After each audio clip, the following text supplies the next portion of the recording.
Porque assim, ó, basicamente o que a gente tem que se preocupar quando a gente fala de usuário e erro é se preocupar com a oportunidade que o usuário vai dar para a gente de melhorar a qualidade da aula que a gente vai dar. Então, primeiro, a gente tem que falar o que é software educacional, ou software educativo, ou aplicativo educacional, ou aplicativo educativo. Precisa dividir esse negócio direitinho.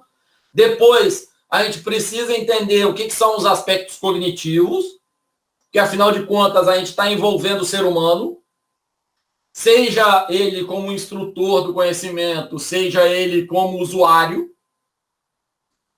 Depois a gente vai falar bastante sobre jogos e dinâmicas de jogo, gamificação, coisas desse tipo, e técnica para desenvolver, porque a gente pode, desde usar coisas que são mais tutoriais, né, passo a passo, até desenvolvimentos mais sérios, mais importantes.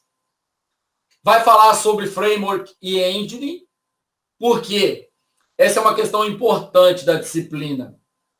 As disciplinas, elas não... essa disciplina especificamente, como eu disse, ela é orientada a projeto. Mas ela não é uma disciplina onde você tem obrigatoriedade de desenvolver um jogo em linguagem C e OpenGL. Você pode desenvolver um jogo usando uma engine, você pode desenvolver um jogo usando um framework, o que significa que você pode desenvolver uma tecnologia usando coisas muito mais prontas, componentes muito mais prontos. E aí, é claro, você vai ter que avaliar qual o nível de segurança você quer, qual o nível de complexidade de desenvolvimento você quer, mas você vai ter uma curva de desenvolvimento diferenciada. O que é isso? Eu posso aprender a linguagem C do início, aprender OpenGL do início, e aí eu gastar 2, 3 meses aprendendo a linguagem para desenvolver, ou eu posso já ter gasto esse tempo, e aí eu vou desenvolver escrevendo linha a linha de código, pixel a pixel, manipulando cada detalhe da minha interface. Ou eu posso pegar uma ferramenta e uma plataforma que vão me dar informações mais prontas. Por exemplo, como é que você vai lidar a física de um jogo 3D? Você vai programar ponto a ponto a colisão de uma bolinha com outra bolinha, ou de um bonequinho com outro bonequinho? Ou você vai simplesmente colocar uma linha dizendo não colidir bolinha 1 com bolinha 2? Se você coloca não colidir bolinha 1 com bolinha 2, ou não ultrapassar, que é a forma de colisão que a gente usa para parede, que é uma parede estática, né? Você tem uma parede estática, você tem um objeto se movendo, o objeto vem, bate na parede e ele para ali. Ele não tem repulsa. Se você tiver isso pré-programado, você só insere o componente e pronto. Agora, não, eu quero 2 objetos móveis, 2 bolinhas flexíveis. Essas 2 bolinhas vão se deslocar no espaço, vão bater, vão deformar, vão repulsar uma outra com somatório de velocidade. Você vai poder programar isso em detalhe. Então, vai depender do seu objetivo e do resultado que você quer.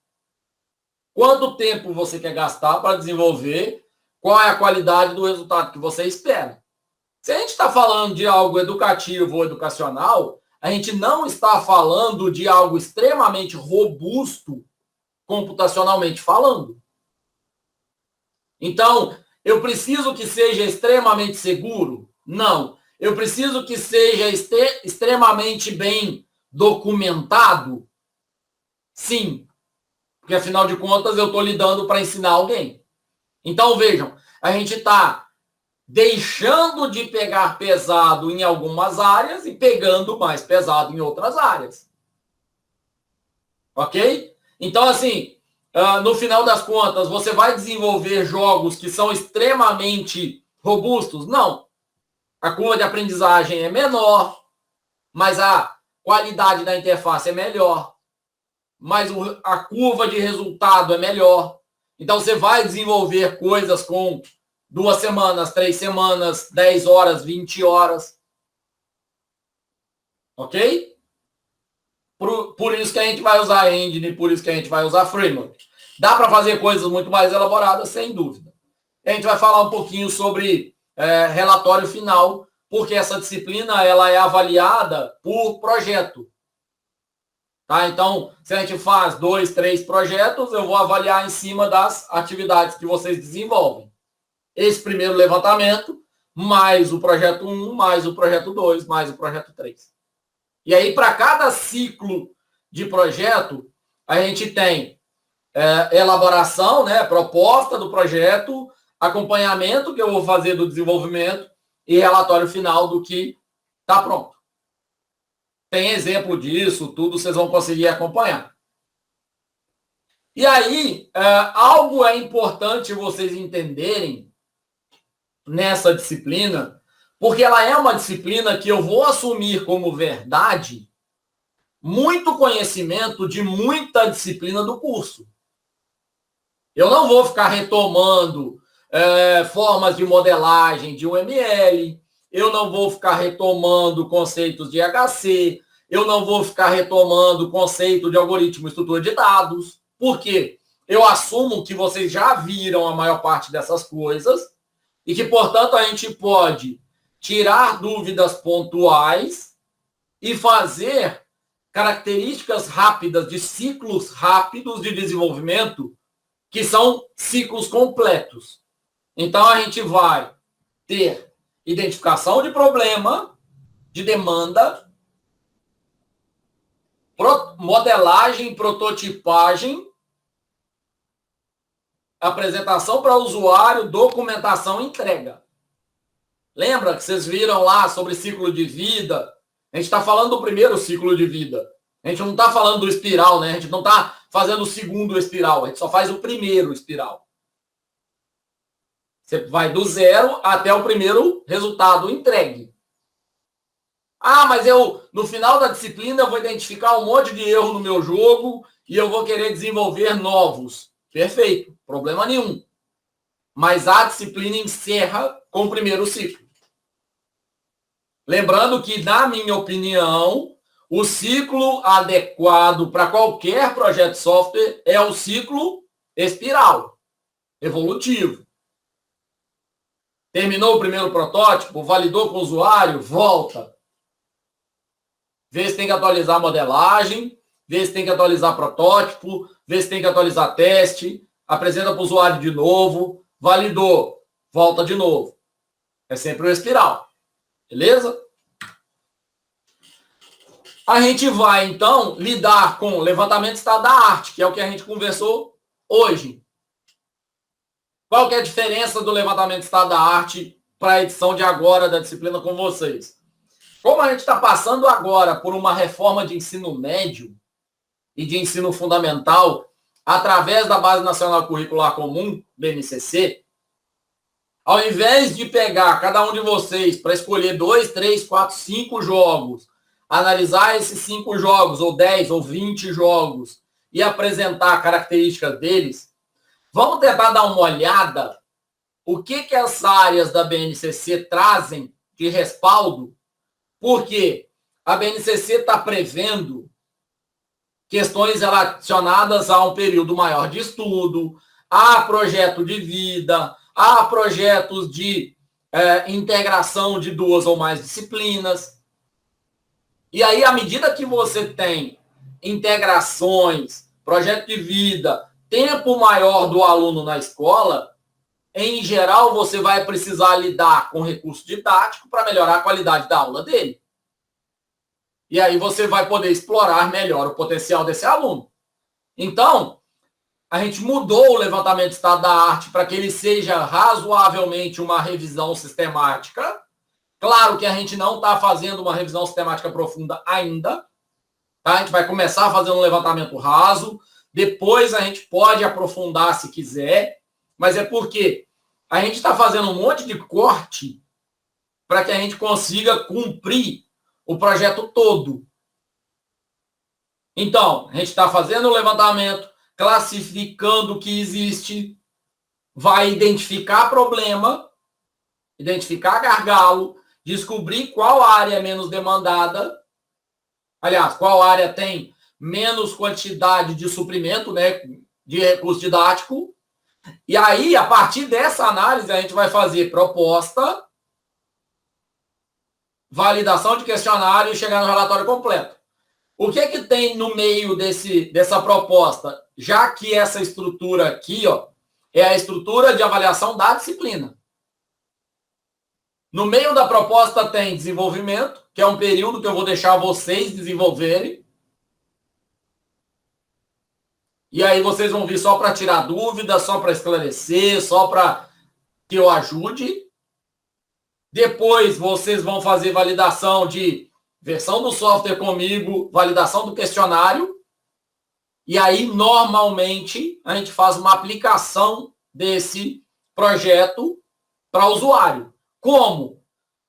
Você pega o usuário, coloca no laboratório de informática ou leva o celular. Esse usuário vai testar o jogo inteiro, vai responder a um questionário e um dos usuários vai ser voluntário, você vai pedir que seja voluntário, para que você filme meio de costas ele, tá? 45 graus, de jeito que você pega a tela, o mouse, o teclado e a estrutura física do usuário, ombro, costas. Por quê? Porque a gente vai ver na disciplina também discussões a respeito de ergonomia, expressões que o usuário usa, como é que a gente interpreta, e posturas que o usuário toma e como é que a gente consegue interpretar essas posturas para, por exemplo, identificar um erro no software, uma melhoria no software. E a gente vai ver umas coisas extras, porque, claro, pode ser um software educacional? Pode. Pode ser alguma coisa que não seja software? Eventualmente pode. Pode ser uma coisa que não seja software educacional? Pode. E a gente vai avaliar adequadamente se é melhor que seja um software educativo ou é melhor que seja alguma coisa mais livre em relação à parte de educar, de ensinar. Ok? Então, vamos começar a discutir o que é software educacional, o que é jogo, o que é brinquedo, o que é brincadeira. Primeiro, um software educacional ele tem 3, 4 classificações. E a gente vai precisar tomar partido e escolher qual é a linha teórica que a gente vai seguir. Por exemplo, tem uma linha que vai dizer que software educacional é aquele que ensina algo. Vai ter uma outra linha que diz que software educacional é aquele que eu, como professor, consigo ensinar algo através dele. E vai ter uma outra linha mais ampla que vai dizer que software educacional é aquele que contribui para a educação. Vamos exemplificar umas coisas diferentes aí para a gente ver? Um tutorial de aprender a fazer bolo. Ele é um software educacional? Pode ser. Um Word é um software educacional? Dependendo da linha teórica que a gente está seguindo, pode ser. Um jogo de dama ou de xadrez pode ser um software educacional? Dependendo da linha teórica que a gente está seguindo, pode ser. Então, vamos tomar cuidado com a linha teórica que a gente está seguindo, porque o mesmo aplicativo que, segundo uma linha, é um software educacional, segundo o outro, não é. Eu, Daniel, gosto da linha mais ampla, que diz que software educacional é aquele que contribui para o processo de ensino e aprendizagem. Então, se eu utilizar um Word, e se o Word contribuir para o processo de ensino e aprendizagem, perfeito. O Word, nesse contexto, é software educacional. Mas vocês precisam entender que existem diferentes classificações para essa coisa e vocês vão tomar a posição que vocês quiserem. Ok? Um brinquedo é educacional? Pode ser. Uma brincadeira pode ser educativa? Pode ser. E aí a gente vai precisar discutir a linha teórica de cada uma das coisas. Todo software pode ser considerado educacional desde que seu uso esteja inserido em um contexto de ensino-aprendizagem. Reparem, eu estou usando o hífen aqui, ó, porque isso aqui é a definição original. Mas ensino hífen aprendizagem é um erro. Por quê? O hífen quer dizer uma relação causal. E eu não consigo estabelecer uma relação causal entre quem ensina e quem aprende.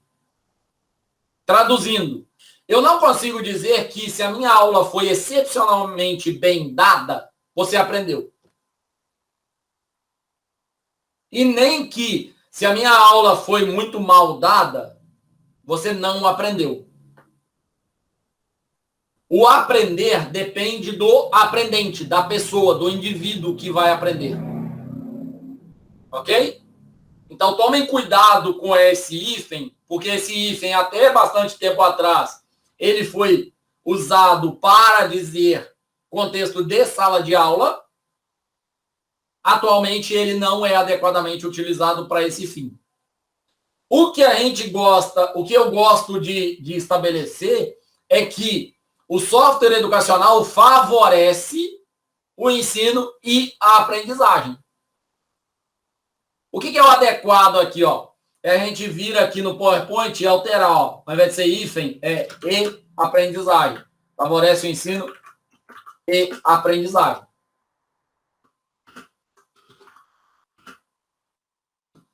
Por que é e aprendizagem? Porque existe o processo de ensinar e existe o processo de aprender. Software usado com objetivo educacional, pedagogicamente defensável, por professores e alunos. Vamos lá. Um jogo de dama, online ou no papel, tá? Ou físico. Ele é pedagogicamente defensável por professores e alunos?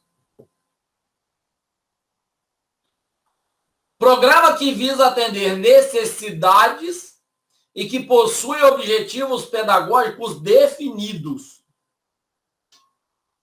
Esse jogo, ele possui objetivo pedagógico definido? Ou eu posso só jogar? No caso de vocês, no caso da disciplina, a gente vai desenvolver algo que seja pedagogicamente defensável por professores e alunos. Não é só o professor que define. Visa atender necessidades e possui objetivo definido. Você precisa elaborar um software educacional que tenha objetivo pedagógico definido. Para que você vai desenvolver? É para aula de português no terceiro ano, na segunda semana? Ok. Vai contribuir para quê? Para melhorar o engajamento dos alunos, melhorar a participação, para melhorar a abordagem daquele assunto. Então, a gente precisa contextualizar adequadamente, porque senão a gente não consegue estabelecer objetivo pedagógico. E o objetivo pedagógico pode ser isso. Qual disciplina, qual aula, qual unidade, qual aula, para que turma? Precisa ser o mais conciso possível. Deve atender às áreas de aplicação a que se destina, satisfazendo as necessidades do usuário. Lembram que a gente está falando de computação e a gente está falando de foco no usuário?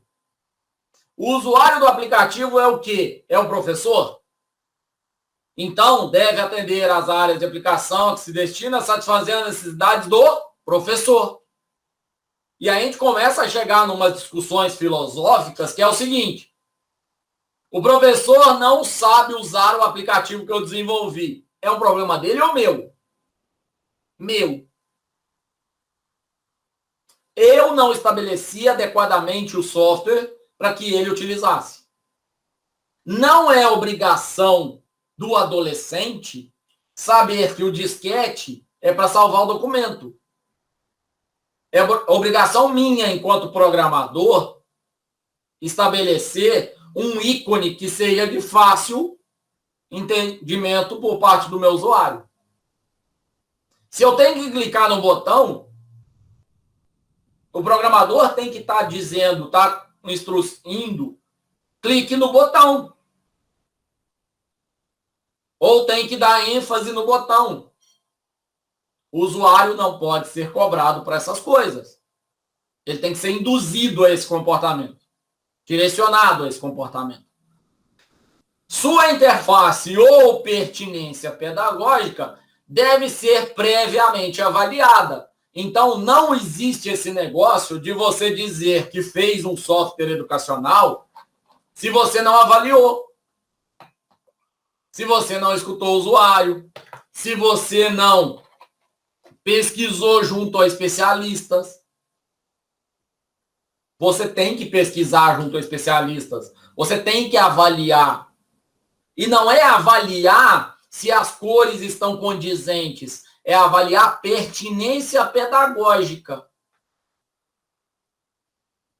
Essa cor e essa diagramação e esse layout e a velocidade de resposta do botão é adequado pedagogicamente ou não? E reparem, eu gosto muito de fazer esse paralelo, porque todo mundo fala, ah, não, você está só dando aula de educacional. Mais ou menos. Porque a hora que você vai na farmácia e faz um sistema para rodar na farmácia, você tem que saber se está adequado para o usuário. A hora que você faz um sistema para rodar no celular de todo mundo, você tem que saber se está adequado para o usuário. Senão você vai cair numa conversa bizarra, bizonha, que é a conversa de o usuário não sabe mexer. Claro que não sabe, você não projetou direito. Se o usuário faz parte do seu público-alvo, é você que tem a obrigação de fazer o software direito. Agora, se você não conhece o usuário que para instalar o aplicativo tem lá 5 telas e a obrigação do usuário é só clicar próximo, próximo, próximo, fim para instalar o aplicativo, e esse usuário não vai ler tela nenhuma, é obrigação sua entender que ele funciona desse jeito. Todo usuário é assim.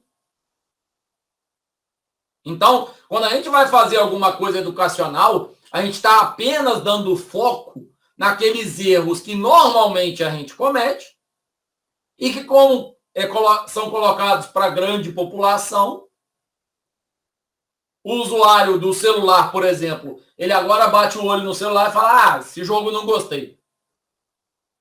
E aí ele desinstala. E aí você, como desenvolvedor, você não sabe quem foi que desinstalou. Você não tem possibilidade de perguntar para ele do porquê que ele desinstalou. Ou então você precisa prever essa possibilidade. Clicou em desinstalar, entrou esse dado lá no seu banco, esse usuário aqui faz 6 meses que não está acessando o aplicativo. Manda uma mensagem para ele. Pergunta para ele.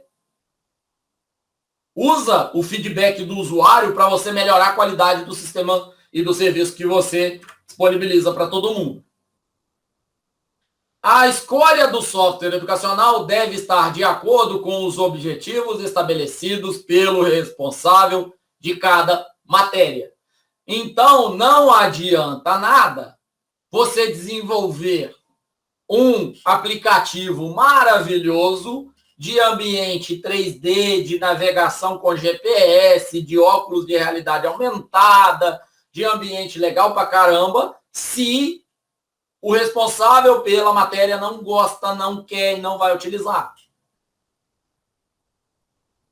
Adianta você desenvolver um baita sistema para compra de comida se restaurante não vai aceitar? Não. Adianta você desenvolver um baita sistema de transporte se o dono da empresa de ônibus ou de van ou de carro não aceitar? Não. Então, quando a gente traz isso para a educação, fica ainda mais grave. Por quê? O professor é o responsável pela sala de aula. Se você não tem a capacidade de convencê-lo de que aquele software educacional vai contribuir para a aula dele, você sem dúvida vai ter um resultado ruim que vai ser encaixotado, porque ele não vai aplicar. Então, vamos tentar resumir todos esses conceitos que eu coloquei de software educacional.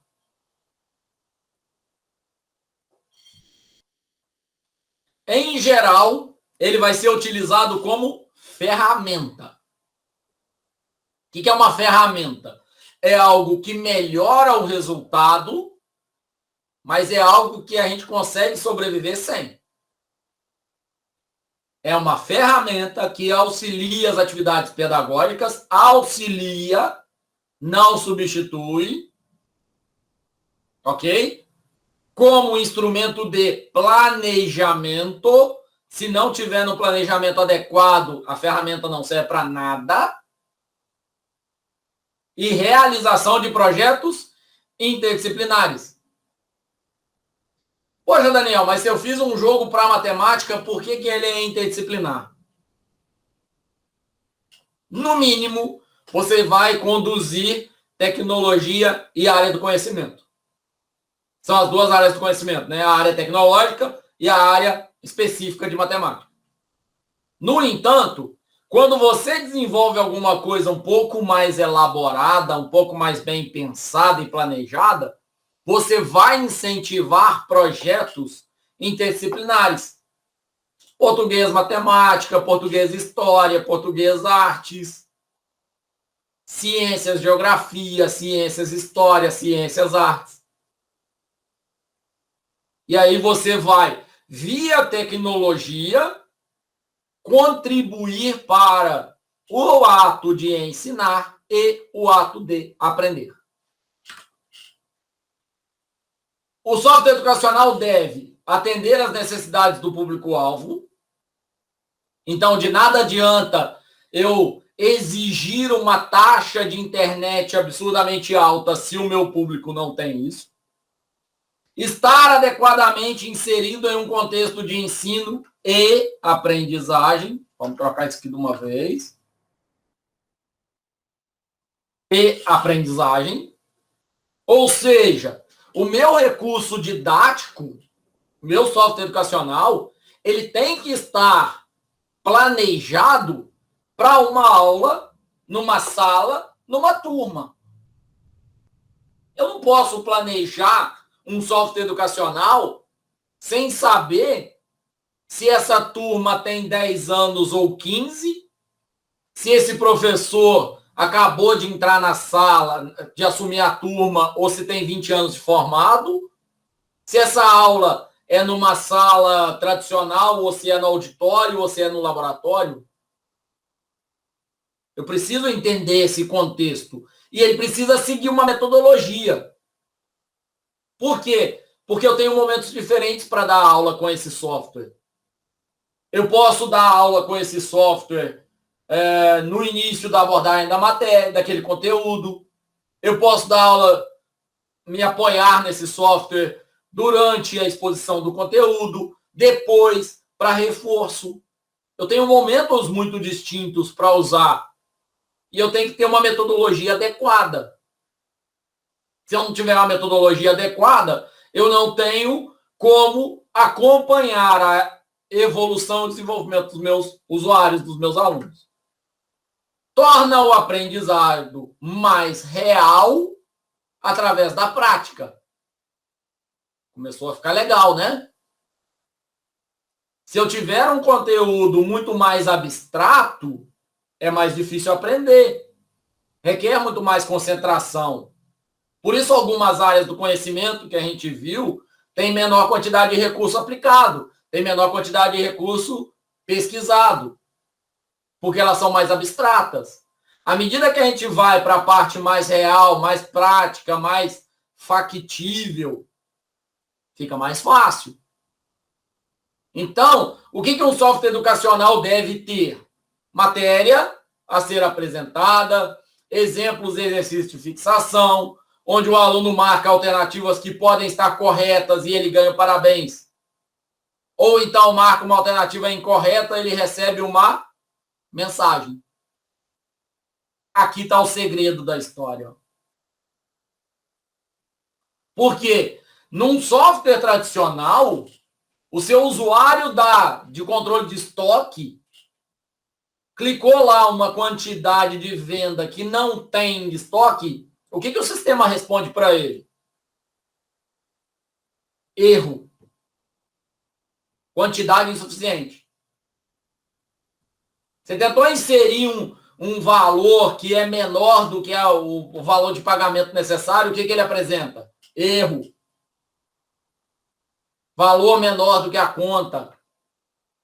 Agora, quando a gente está colocando a palavra educacional nesse contexto, muda tudo. Por quê? Se eu estou falando que é algo educacional e que tem que contribuir para o aprendizado, se eu pergunto 2 mais 5 e o aluno erra, eu vou mostrar para ele um X vermelho na tela, erro. Eu vou ajudar em quê? Eu estou educando ele em quê? Qual é a parte educacional? Qual é a parte educativa? Se ele acertou, é parabéns, estrelinha. Se ele errou, é um X vermelho na tela? Não. Se ele acertou, é parabéns, estrelinha. Se ele errou, não é um X vermelho na tela. É uma mensagem explicando para ele alguma coisa. Por quê? Eu preciso que o erro dele seja oportunidade de aprendizado. Então, 2 mais 3 é igual a... Ele responde 4. Quando ele responde 4, ao invés de dizer para ele errou, eu vou responder para ele via software.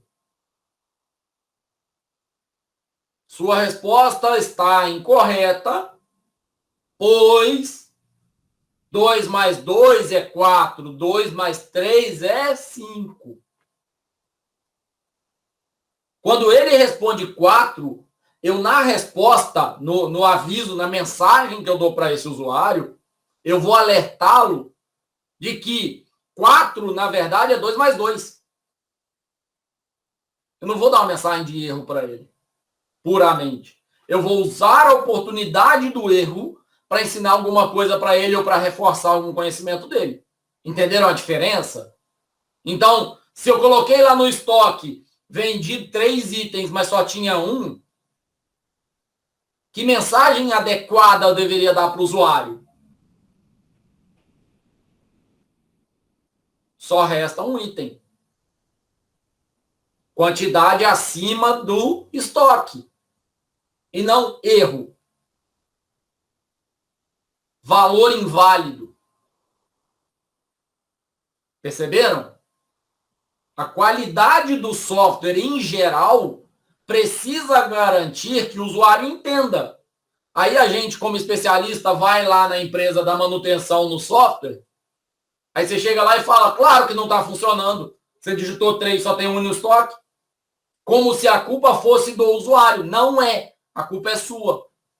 A culpa é do projetista. A culpa é do desenvolvedor. Porque o desenvolvedor deveria ter uma mensagem de retorno clara. Por exemplo, você está lá usando seu computador, daí a pouco tela azul. Você sabe o que significa aquele código de erro? Não. Adiantou alguma coisa ver uma tela azul? Não. Seu computador dá tela azul, você reinicia ele, daí uma semana ele dá tela azul de novo, daí 3 dias dá tela azul de novo, e melhorou o quê? E resolveu o quê? E você aprendeu o quê? Nada. Então, nós desenvolvedores precisamos aprender a desenvolver direito e precisamos orientar o usuário para que ele saiba lidar com o cenário. A partir do momento que o usuário aprende, porque eu estou dando mensagem certa para ele, a coisa fica muito mais fácil de resolver. Avisar que o celular está cheio, que não tem memória, adianta alguma coisa? Qual é a diferença, qual é a dificuldade que a gente tem para dizer, olha, seu celular está cheio, mas você tem tanto de memória cache ocupada que eu posso liberar? Computacionalmente não dá trabalho nenhum fazer. Agora, mentalmente dá. Parar de ser a pessoa que só trabalha com VOF, com if, com se então. Se o usuário colocou isso aqui, parabéns. Se não, erro. Que mensagem de erro é essa? Vão lidar com o usuário de forma que o usuário aprenda, melhore, mas não. Historicamente, nós da computação temos que desenvolver sistema que o usuário vai lá, tem problema, chama a gente para dar manutenção. E é assim que a gente sobrevive. Por isso que os sistemas são tão ruins. Por isso que você tem uma oscilação tão grande de um aplicativo para outro e um abandono tão grande. Essas formas de interação com o aluno estão sendo muito valorizadas pela facilidade de entendimento e porque podemos fazer softwares educacionais de diferentes matérias. Assim, diferente que uma aula normal, o aluno se interessa mais. Se ele tiver um acompanhamento adequado, ele se interessa mais, é óbvio, é claro. Agora, você digitou o endereço de um site no seu navegador de internet e ele apresenta uma mensagem de erro, o que você faz? Por que o navegador de internet não vira e fala, olha, parece que você quis dizer isso? Ah, já tem, né? Chama Google. Você digita um negócio completamente errado, ele vira e fala, parece que você está querendo dizer isso. O que acontece? O usuário migrou completamente para o Google, clica lá nesse parece e é verdade e pronto. Então, isso que eu estou falando não é novidade nenhuma para ninguém. Isso faz parte de boas práticas de programação, boas práticas de desenvolvimento de coisa séria que serve para alguma coisa. O ensino voltado para experiências emocionais agradáveis tem mais probabilidade de sucesso. Ah, por que a gente fala tanto em jogo? E por que o nome da disciplina é aplicativos educacionais? E por que o nome da área dos softwares é software educativo ou software educacional? Por que o nome mais amplo é recurso didático? E por que se fala tanto em jogo? Porque jogo interfere em diversão, humor, prazer e alegria. Se o jogo interfere nisso tudo e o ser humano precisa dessa relação mais leve, mais social, mais próxima, bingo, o jogo caiu no agrado de todo mundo. E ele precisa o quê? Estimular a criatividade, auxiliar no processo de desenvolvimento e raciocínio, e estruturação de pensamento, motivar para a solução de problema, eu acabei de falar sobre isso, dar feedbacks que auxiliem na compreensão dos erros e na construção das respostas corretas e ser fácil a instalação. Esse slide vale um print, tá? Por quê? Se você quer fazer um software de qualidade, algumas dessas coisas aqui são meio difíceis de alcançar, mas outras são muito simples. Se eu quero que muito usuário meu use o que eu estou desenvolvendo, tem que ser de fácil instalação. Eu tenho que dar feedback adequado para a compreensão dos erros e para a construção de resposta correta. Se eu ficar toda hora pedindo que o usuário me mande e-mail, me chame no WhatsApp, me ligue no 0800, eu não vou ter resposta. Vou ter que começar a contratar gente para retornar. Eu tenho que motivar para que a galera solucione os próprios problemas. Eu tenho que auxiliar no processo de desenvolvimento. Tem que estimular a criatividade.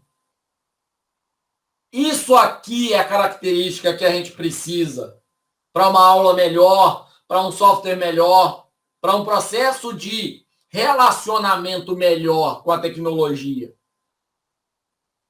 Porque não adianta.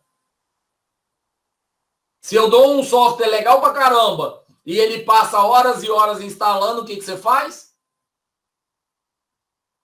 Passa raiva com ele. Vai chegar pro seu colega, vai recomendar, vai virar e falar, olha, legal pra caramba, mas demora pra dar pra instalar, viu? E isso a gente tem que se preocupar como desenvolvedor. Quais são as vantagens do software educacional? Aulas mais dinâmicas, desperta o interesse e curiosidade dos alunos, até porque não é aula todo dia no laboratório, é só de vez em quando. Otimiza as práticas pedagógicas, ou seja, ganho de tempo. Eleva a produtividade do professor. E aqui está uma das respostas perigosas. Por quê? Se o professor começa a incluir recurso didático na aula dele, você começa a ter aluno perguntando mais proativo.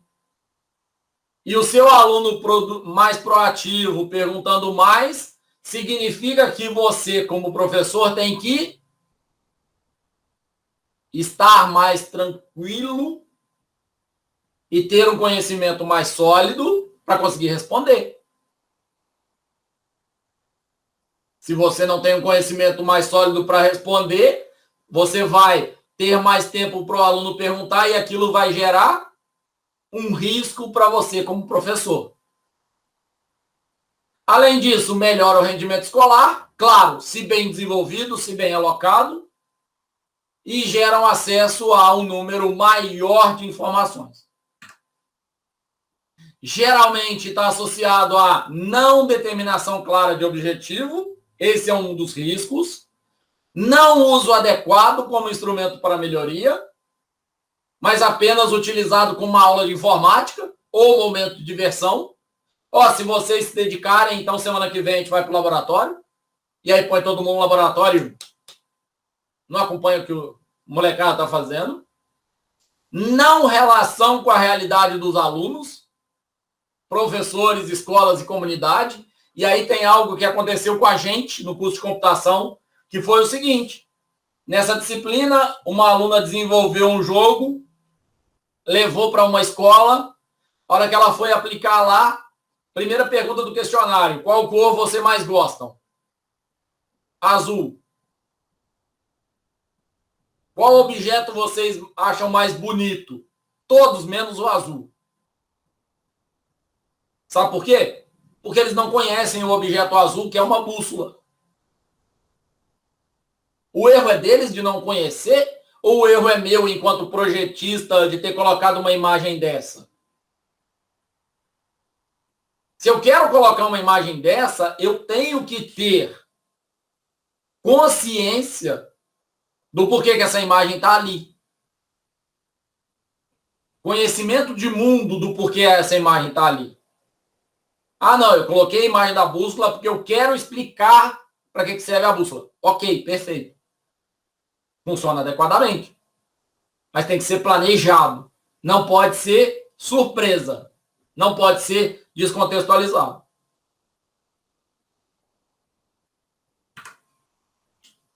Existem alguns paradigmas, tá, que a gente vai poder lidar para atrelar a educação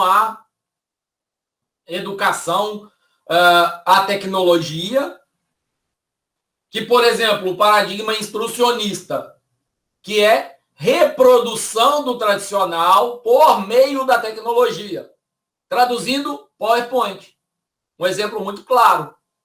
Ao invés do professor passar horas e horas passando coisa no quadro, o que ele faz agora? Ele abre o PowerPoint e ele fica lendo o que está no PowerPoint. Explica uma coisa ou outra. Disponibiliza o PowerPoint para os alunos? Não. Explica adequadamente? Tem umas imagens no PowerPoint que vão auxiliar e contribuir para o aprendizado? Não. Instrucionista. Construcionista enfatiza a construção do conhecimento. Você vai, através da tecnologia, auxiliar que o aluno construa o conhecimento e melhore a qualidade do aprendizado dele. Outras formas. Instrucional inclui uma instrução programada, um exercício, uma prática. Revelatório, onde o aluno descobre aspectos usando simulações. Conjectural, com o computador sendo usado para construção e avaliação de modelos. Emancipatório, onde o computador é usado como ferramenta para manipulação de textos, números, tratamento e recuperação de informação. Reparem que, dependendo da linha teórica, você vai ter subdivisões diferentes, mas no final das contas, o que a gente está valorizando é o protagonismo do aluno. É o planejamento adequado para o encaixe do software educativo, de modo que a aula vai melhorar a qualidade, que o resultado vai melhorar a qualidade, e que se vai ganhar tempo, e que as coisas vão ser melhores para todas as pessoas que estão envolvidas. Um dos tipos de software educativo é tutorial. Todos vocês já viram tutorial. Ele tem instrução programada, empregando recursos de animação, áudio, controle de aprendizado do aluno. Acompanhamento passo a passo da evolução do aluno.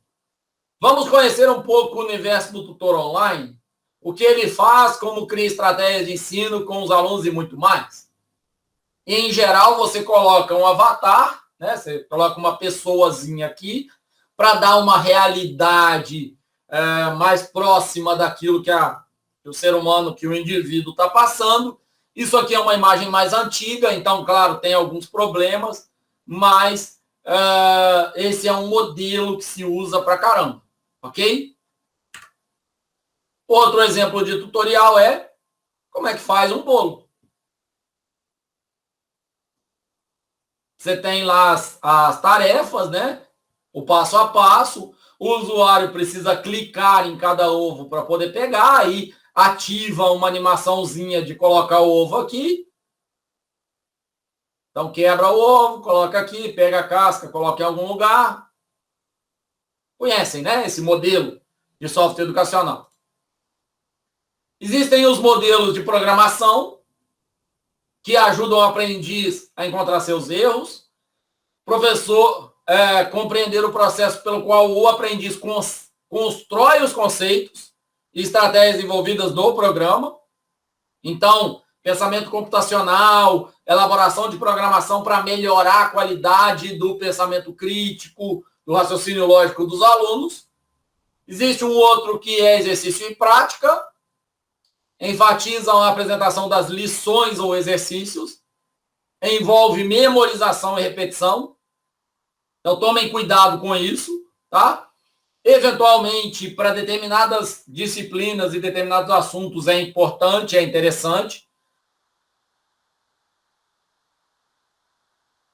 Uma resposta imediata do aluno, apesar de ter feedback, você está explorando, em geral, memória de curto prazo, tá? Memória rápida. E aí, esses exercícios e prática, eles podem ser muito interessantes, mas a gente tem que tomar certos cuidados. Vejam, por exemplo, atualmente, a banalização do formulário.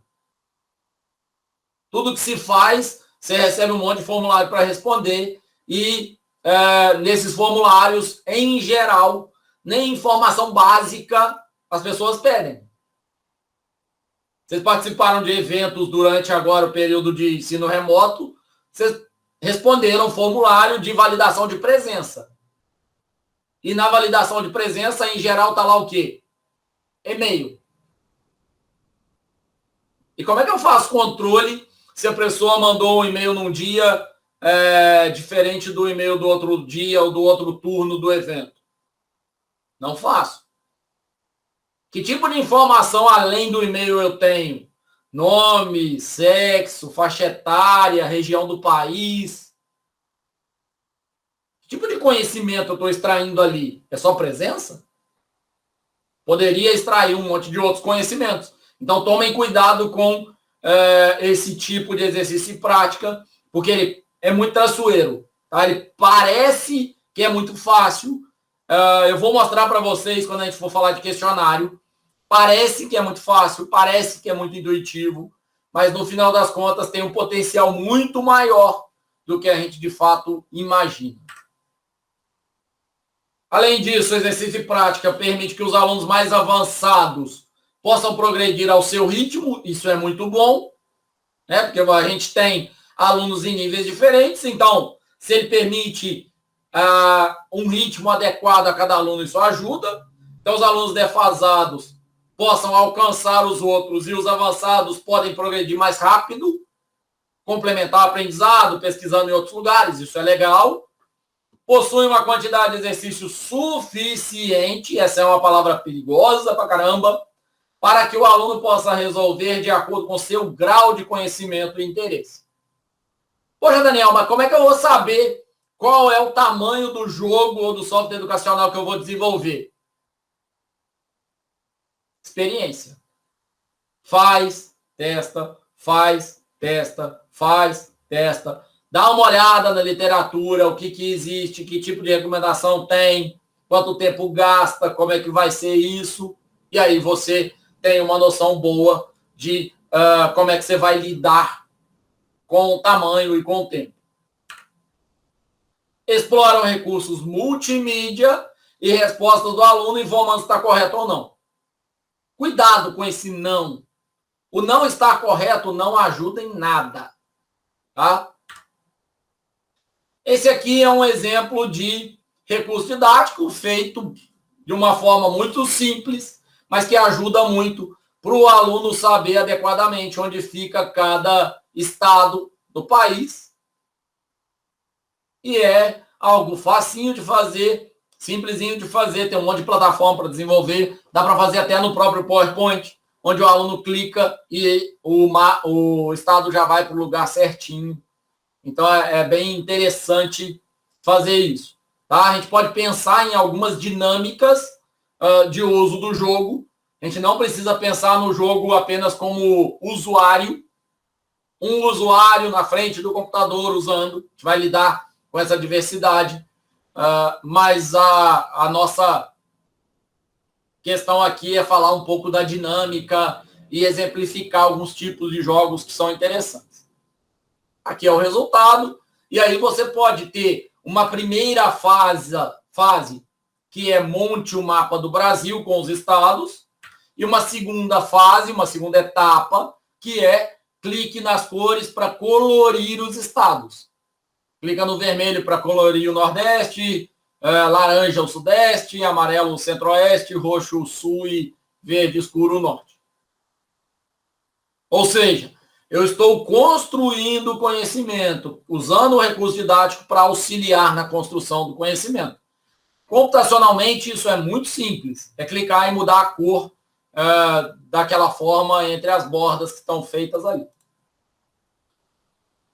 Esse anterior é bem simples, né? E agora a gente pode melhorar um pouquinho isso, transformar isso um pouco mais complicado. Se a gente pega, por exemplo, cidades dentro de um estado ou países na Europa ou cidades dentro de um país da Europa ou estados dentro de um país mais desconhecido para a maioria. E aí a gente gera interesse, curiosidade e busca por conhecimento, parte dos alunos. Ok? Então esse aqui é um outro exemplo.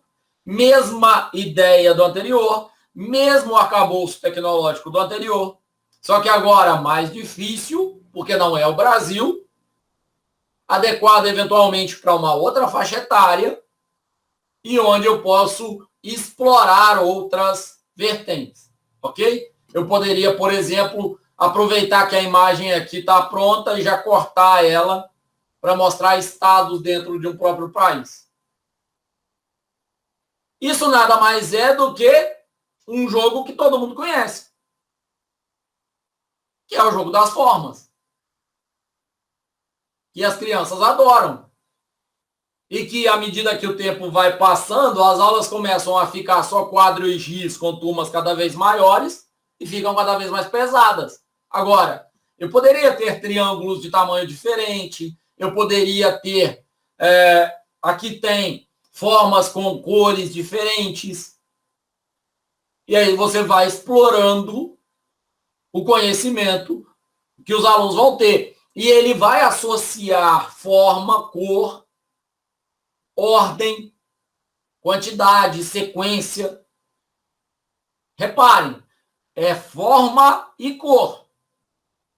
Mas ordem, sequência e quantidade são questões que a gente pode explorar além do que está sendo visto.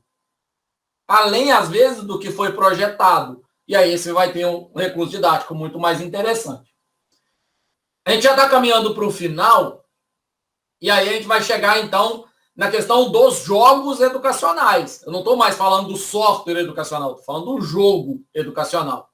O jogo educacional, ele estimula o aprendizado pela situação do jogo proposto, facilitando a assimilação de conceito. Então, já falei sobre umas questões de criatividade, de protagonismo, aumenta a capacidade de elaborar estratégias, habilidades motoras e cognitivas, posso explorar, envolve motivação, habilidades de comunicação, consistência dos valores pessoais, até que ponto eu aceito jogar, até que ponto não, tomada de atitude, interpretação do desafio para resolvê-lo. Por exemplo, esse é um jogo educacional. Tem ali a palavra bola, a criança, o usuário vai escolher aqui embaixo as letras, e aí eu posso pedir para colocar as letras em ordem invertida, eu posso pedir para formar outras palavras com as letras que estão aqui embaixo, eu posso utilizar o desenho aqui do lado para interferir no nível de dificuldade. Então, por exemplo, mesma interface, mesmo arcabouço tecnológico. Vamos pensar em níveis de dificuldades? Esse aqui é o mais fácil, né? Tem o desenho, tem a palavra, é só puxar as palavras para o lugar. As letras, né? Para o lugar. Beleza. Vou dificultar um pouquinho? Vão. Tira a palavra, deixa só o objeto. Vou dificultar um pouco mais? Tira a palavra, tira o objeto, e eu preciso só que a pessoa coloque uma palavra aqui. Vou dificultar um pouco mais? Eu quero todas as palavras com tamanho 4, ou seja, com 4 caracteres, que você identifica montando com essas letras aqui embaixo em língua portuguesa. Vou dificultar um pouco mais? Eu quero todas as palavras em língua portuguesa que você monta com essas letras aqui embaixo com qualquer quantidade de letras. Entenderam? Como a gente pode pegar um arcabouço tecnológico só e criar 5, 6, 10 fases com níveis de dificuldade diferentes? E se eu digo que do jeito que está aqui é adequado para educação infantil, talvez só uma folha em branco com letras aqui já seja um pouco mais para frente, né? 2, 3 anos mais velho. Pô, Daniel, mas como é que você teve essas ideias? Eu tive as ideias olhando agora e pensando. Você pode ter essas ideias olhando e pensando. Como que a gente vai saber se educacionalmente isso é adequado? Conversando com o professor. Perguntando para a professora se isso encaixa na aula dela, se vale a pena. Olhando se vale a pena. Então, você vai precisar conversar com o professor para ver se a atividade é adequada. Esse é um outro jogo. Mesma ideia. A dica da comida. Posso ter outras dicas. Esse é outro jogo. De tamanho. Coloque em ordem crescente. Poderia ser em ordem decrescente. Poderia ser de acordo com a cor da camisa do menino. dos personagens. Separe os objetos pela cor da camisa do personagem. Clique na figura cujo nome começa com a letra M. Estão vendo? Coisas muito simples que a gente pode trazer para a sala de aula e pode ajustar isso na sala de aula de modo a validar o conhecimento, melhorar o aprendizado do aluno. E a gente vai explorando criatividade, engajamento, interesse desses alunos. E tem, eu acho que é o último, que é simulação e modelagem, que tem o objetivo representar ou modelar partes do mundo real com objetos, sistemas ou eventos, permite a exploração de situações com grande similaridade ao mundo real, só que sem risco, né? O risco é muito menor, porque é simulado, permite elaborar hipótese, testar, analisar resultado, é interessante para tomar decisão e é muito usado em treinamento. Por exemplo, para pilotos, médicos, engenheiros e coisas do gênero. Tem simulação de parque, tem simulação de trem, tem simulação de avião, tem simulação de carro de corrida, tem simulação de passar esmalte, por exemplo, onde o usuário vai pegar o pincel, vai pegar o esmalte, vai abrir ele e vai passar o esmalte na unha. Claro que, como é via software, mouse e teclado, a sensibilidade tem que ser programada adequadamente. Mas se a gente estivesse falando numa mesa digitalizadora com a caneta, a gente poderia ter uma sensibilidade diferente. Tá? Isso vai depender muito do hardware que a gente está associando. E aí você vai ter coisas do tipo, clica lá para ligar, clica no meio da unha, ele pinta a unha toda. Que eu não sei se ele contribuiu ou se ele mais atrapalhou do que ajudou. Tá? Tipo os aplicativos daquelas, como é que chama? Aquelas figuras todas desenhadinhas, bonitinhas, que o pessoal da psicologia estava recomendando para colorir. Aí vendia um monte de livros daquilo para colorir, e aí criaram alguns aplicativos online para colorir também. Só que ao invés de você pegar o ponteiro do mouse e ficar riscando com o ponteiro do mouse, o que eles faziam era, clica na cor, clica no desenho e ele já pinta tudo. Não é para nada. Tá? Aqui é um outro modelo, onde você escolhe peças para poder vestir, calçar, pintar, cor de pele, cor de esmalte, coisas do tipo para colocar. Isso é legal para ensinar a criança a usar determinados produtos e determinados materiais, mas tem que tomar cuidado. Um outro uso que é bem educativo, bem adequado, é ensinar a tomar banho. Você pode ter uma simulação de banho, onde a criança inicialmente aprende, inicialmente orienta, né, indica como que essa outra criança, esse outro personagem aqui está tomando banho, e aí depois você leva a criança mesmo para o banho e ela acaba reproduzindo, repetindo as práticas que antes ela já fez simulado.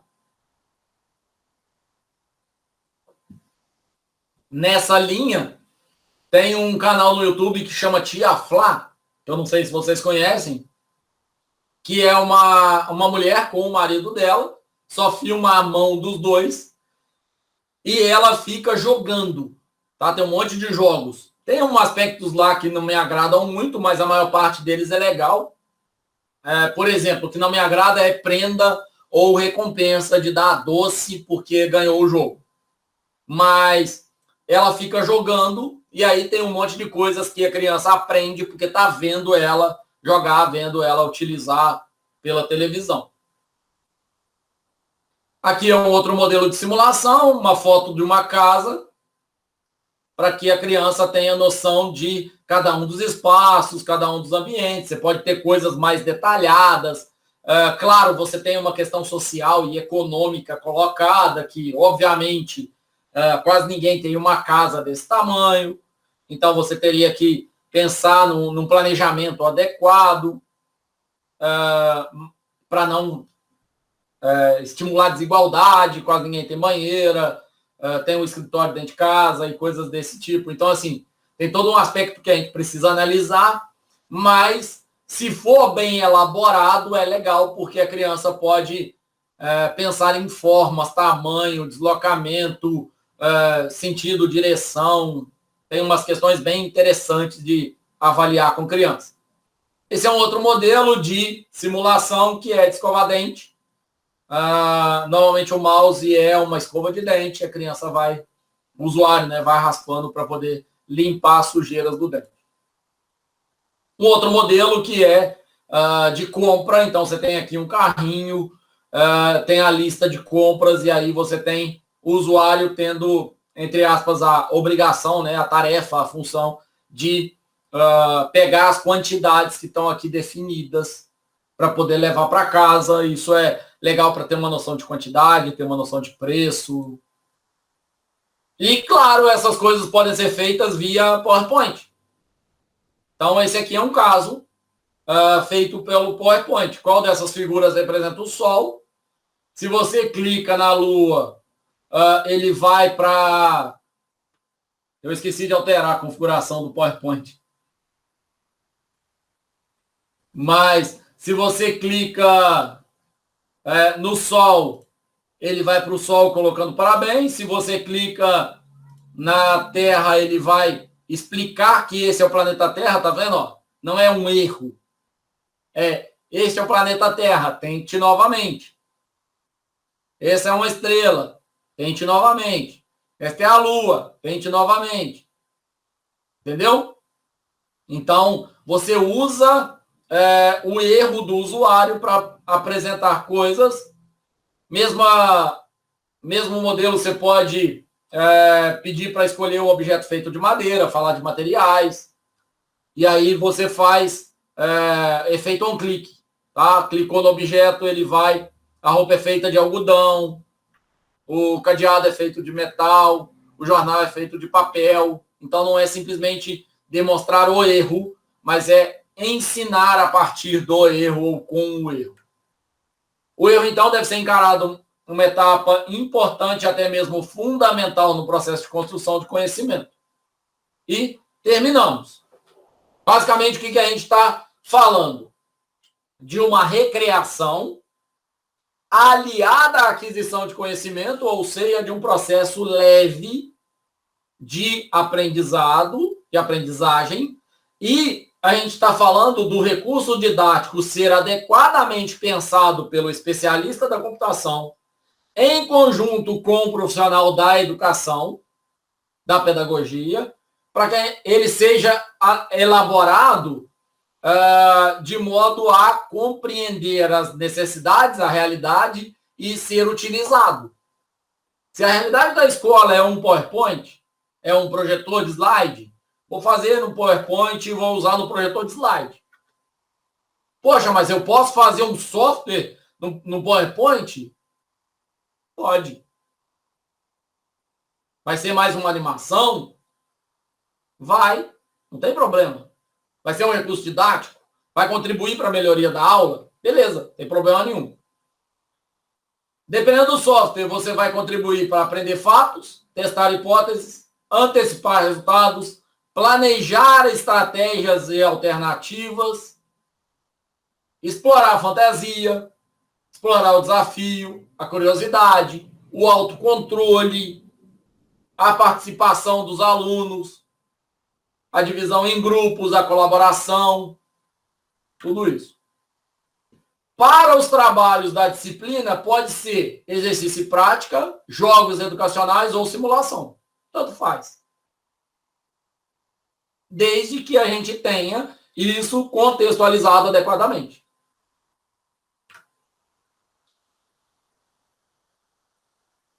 Eu acho que isso aqui a gente vai falar depois, mas basicamente os jogos possuem regras, têm um resultado variável e quantificável, tem resultados diferentes associados a diferentes valores. Atingir um resultado positivo exige reforço, o jogador fica comprometido com o resultado e a consequência do jogo na vida real é negociável. Aí Isso aqui a gente vai discutir com calma depois, tá? Só para a gente finalizar, a gente discutiu a questão do software educacional.